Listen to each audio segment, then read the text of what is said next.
The Indiana Fever just pulled off something nobody saw coming. A few months ago, it would have sounded crazy to say they'd be 4 games above .500, but here we are. And the kicker? They did it all without their biggest name, Caitlin Clark, even stepping on the court. Now, that alone would have made headlines, but the real story isn't just the win, it's how they won. They didn't squeak by. They didn't survive. They dominated. They rewrote the history books. They set not 1, not 2, but 4 franchise records in a single game. And the best part? 2 players who weren't even part of this team earlier in the season were right in the middle of it all. Let's set the stage. It's August 1st. Caitlin Clark, still sidelined with a nagging groin injury she picked up back in mid-July, is watching from the bench for the 6th game in a row. There's no solid timeline for her return. Meanwhile, the Dallas Wings are desperate. They've lost 8 of their last 10 and are hungry to stop the bleeding. They booked the American Airlines Center, the same court where Luka Doncic drops triple-doubles, for what they hope will be a statement win. They've got Paige Bueckers leading the charge, and the energy is thick with tension. Everyone in the building knows what's at stake. Can the Fever keep rolling without their superstar? When that ball was tossed into the air for the opening tip, you could feel it.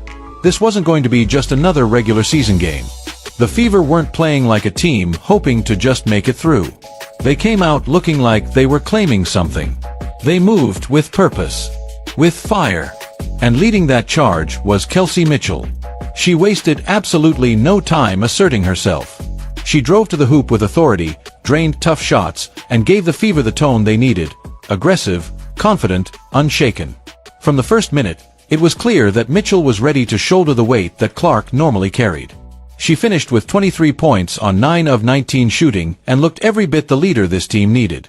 She's now had 14 games this season where she scored 20 or more, and several where she's dropped over 30. In July, she led the entire league in scoring.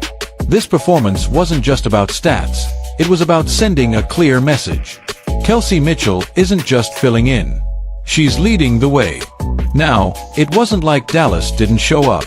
Paige Bueckers proved why people have been hyping her up as the next big thing.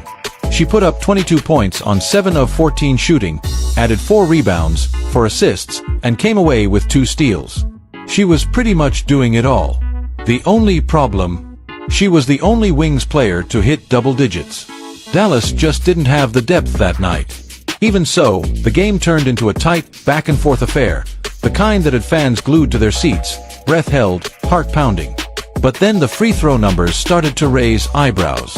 Dallas shot 25 times from the line. Indiana, just 13. That's nearly double. Fans didn't stay quiet.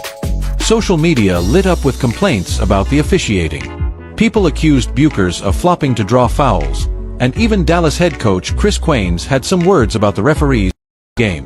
The frustration was real, and it added a whole new layer to the drama. And speaking of frustration, Dallas guard D. Jane Carrington had a night she'll want to forget.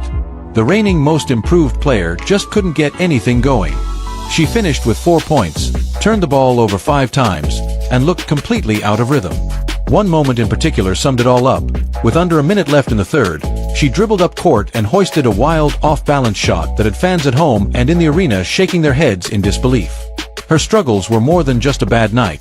They became one of the biggest reasons Dallas lost their grip on the game. Meanwhile, the Fever kept their foot on the gas.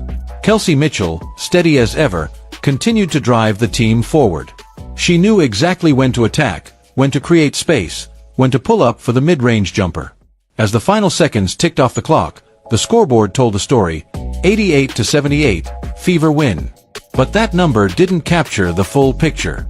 This wasn't just about beating the Wings. It was about who they were beating them with. And the answer wasn't Caitlin Clark. It was the new blood. Enter Ari McDonald and Chloe Bibby, 2 names that weren't even part of the Fever's blueprint at the start of the season. Both were mid-season additions. No fanfare. No headlines. Fill some gap. But in the blink of an eye, they've turned into the glue that's holding everything together. Let's start with McDonald. At the beginning of the year, no team had her on the roster. She was sitting at home, waiting for a call. Then Indiana rang on June 25th, offering her a rest-of-season contract. Just a couple weeks earlier, she had been on a temporary hardship deal with the Fever, the kind of contract that usually doesn't last long. But fast forward to this game, and McDonald is out there looking like a seasoned vet, running the offense, dropping 15 points and dishing out 6 assists like it's nothing. She'd just come off a career-high performance against Phoenix, and it was clear she wasn't just filling in, she was thriving. What made McDonald so impressive wasn't just her box score. It was her feel for the game. She knew when to push,